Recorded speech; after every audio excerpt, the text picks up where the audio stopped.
전제군주하에서 왕은 한 나라 최고의 권위를 가지고 있습니다.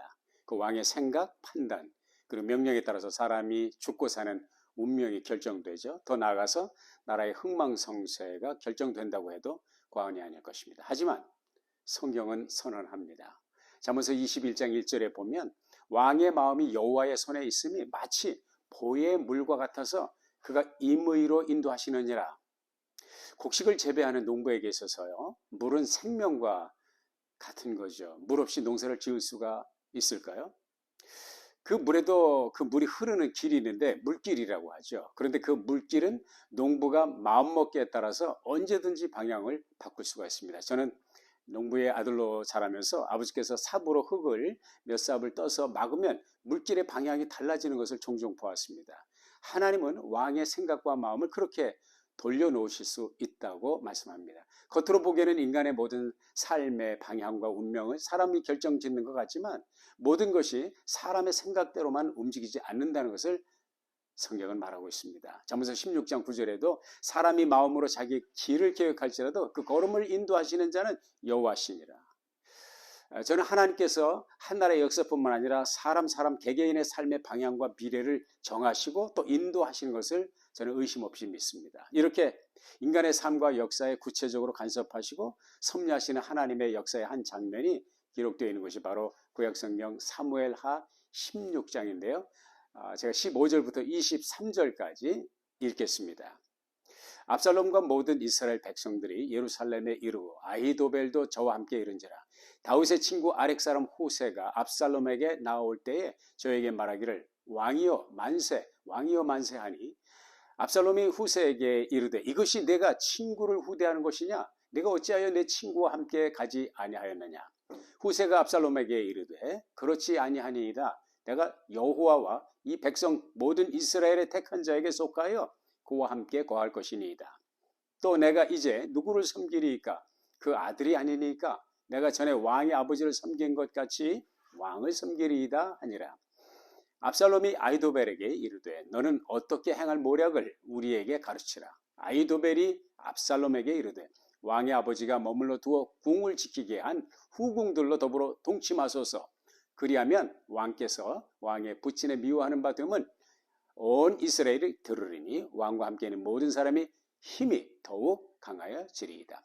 이에 사람들이 압살롬을 위하여 지붕에 장막을 치니 압살롬이 온 이스라엘의 무리의 눈앞에서 그 부친의 후궁들로 더불어 동침하니라. 그때의 아히도벨의 베푸는 모략은 하나님께 물어받은 말씀과 일반이라 저의 모든 모략은 다윗에게나 압살롬에게나 이와 같더라.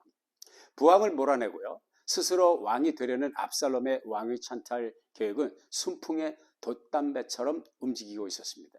D-Day 거사 당일에는 모든 지파 사람들을 보내어서 압살롬을 왕으로 추대하는데 충성할 것을 충성 맹세를 이미 받아놓은 상태고요. 뿐만 아니라 다윗을 보좌하는 요인 200명을 친히 초대했죠. 주도 면밀함을 보였습니다. 영문도 모르고 초대된 이들은 자신들의 의사와 상관없이 볼모로 잡힌 셈이죠.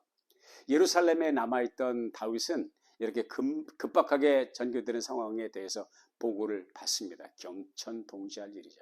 거기다가 설상가상은 이런 국난의 위기 속에서 진정한 도우미가 되었어야 할 다윗 왕의 모사 아히도벨은 눈을 씻고 찾아봐도 없습니다. 아히도벨은 이미 반란군에 합류하고 반역자 압살롬의 신복이 되어버린 거죠. 다윗에게는 치명적인 것이 아닐 수가 없었습니다. 주석가 데일 라프 데이비스는 아히도벨은 구약시대의 가룟 유다다 이렇게까지 표현했습니다. 그렇습니다. 아히도벨은 한때 다윗 왕이 믿고 신뢰하던 모사였습니다. 하지만 현실 상황이 자기에게 불리하게 전개되자 그는 가차없이 그가 섬기던 주군을 배신하고 압살롬의 편에 서죠. 우리는 사실 역사의 여러 페이지에서 수없이 많은 유사한 사건들을 봅니다. 아히도벨이 마음을 바꿔 주군을 바꿨다는 사실이 별로 새로울 것도 없죠. 하지만 문제는 아히도벨이 다윗이야말로 하나님께서 택하여 세우신 사람이고 기름 부음이 그에게 있다는 것을 누구보다도 잘 아는 사람이었다는 것입니다. 그는 하나님을 믿고 신앙하는 사람으로서 하나님의 기름 부으심이 있는 다윗을 끝까지 섬겼어야 옳았습니다. 그것이 바로 하나님께서 요구하시고 바라시는 것이었습니다. 사실 압살롬과 그 모든 이스라엘 백성들이 예루살렘에 이르고 아히도벨까지 그들과 합세했을 때 인간적으로 보면 상황은 이미 종료된 거죠. 게임은 끝난 거죠. 그러나 그게 끝이 아니었습니다. 이렇게 앞으로 나아갈 수도 없고 또 뒤로 후퇴할 수도 없는 일련의 진퇴양난의 위기에서 다윗이 보여준 행동은 무엇이었습니까? 바로 전장인 사무엘하 15장 31절에서 그 답을 보죠. 그건 바로 다름이 아니라 기도였습니다. 여호와여 원컨대 아히도벨의 모략을 어리석게 하옵소서. 다윗의 이 기도가 끝나자마자 등장하는 인물이 있죠. 바로 후세입니다. 그 후세의 등장을 통해서 아히도벨의 계략이 어떻게 무너지는지, 그리고 압살롬의 왕위 찬탈 계획이 어떻게 무너질지 그 불길한 서막을 알리고 있죠.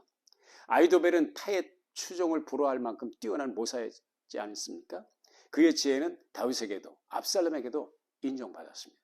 탁월한 지혜와 판단력으로 국정 전반에 걸쳐서 심도 있는 영향력을 지금까지 행사해 왔습니다. 하지만 그의 기가 막힌 지혜도 하나님의 뜻을 거스르는 것이었을 때 결코 성취되지 못했습니다. 그의 지혜가 마치 하나님께 직접 받은 것 같은 탁월한 지혜였다 할지라도 말이죠. 비록 다윗이 하나님 앞에 죄를 범하고 그가 뿌린 죄악의 씨앗으로 말미암아 고통스러운 환경에 내몰리는 지금의 상황이라 할지라도 하나님은 다윗을 버리지 않으셨습니다. 다윗을 왕으로 세우신 하나님의 기름 부음은 여전히 유효했단 말이죠. 한마디로 말해서 하나님은 여전히 다윗의 편이었습니다. 하지만 안타깝게도 아히도벨은 압살롬과 더불어 그 하나님의 섭리에 도전을 하고 있는 것이었습니다.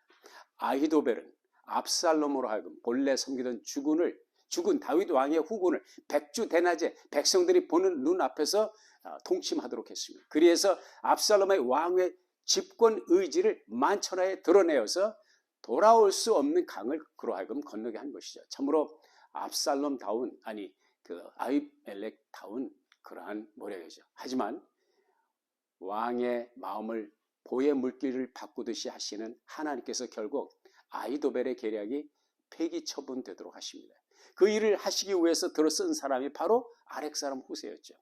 압살롬의 찬탈 계획이 확고부동하고 아히도벨의 모략이 기가 막혀서 성공할 것 같았지만, 그리고 다윗이 죽을 것 같고 망할 것 같았지만 하나님의 주권적 섭리 아래서 대역전 드라마가 펼쳐지고요. 빼앗길 것만 같았던 그의 왕위는 보존됩니다. 유학 시절 제가 가지고 있던 돈이 떨어져 학비를 고사하고 방세 월 175불을 낼 돈이 없었어요. 금식하며 기도한 적이 있습니다. 3일 지나고 나흘째 되던 날에 뜻밖의 전화벨이 울렸습니다. 전혀 기대하지 않았던 분으로부터 연락이 왔어요. 그분이 돈을 가지고 온 것은 아니었습니다. 방세를 가지고 온 것도 아니고요. 그렇지만 돈을 가지고 있는 성실한 사업가 한 분을 연결시켜 주었습니다. 바로 그분을 만나고 나서 공부가 끝나고 목회를 전담할 때까지 하나님은 그분을 통해서 나의 모든 쓸 것을 공급해 주셨습니다. 하나님의 기적이 하늘에서 내려올 수도 있고요, 땅에서 솟아날 수도 있겠지만 대부분의 기적의 응답은 사람을 통해서 옵니다. 이렇게 사람을 통해서 역사하시는 하나님, 사람을 통해서 공급하시며 사람을 통해서 살리시며 사람을 통해서 꿈을 이루시고 비전을 실현시켜 나가시는 하나님의 은혜가 여러분과 늘 함께 하시기를 소망합니다. 기도하겠습니다. 다윗을 죽이려고 아히도벨이 도모했지만 하나님께서 또 한 사람 후세를 통하여 그의 악한 도모가 실패하고 망할 것 같았던 다윗을 살리신 주님, 이 말씀이 생각나게 하시사 다윗처럼 우리도 기도하게 하옵소서. 예수님의 이름으로 기도했습니다. 아멘.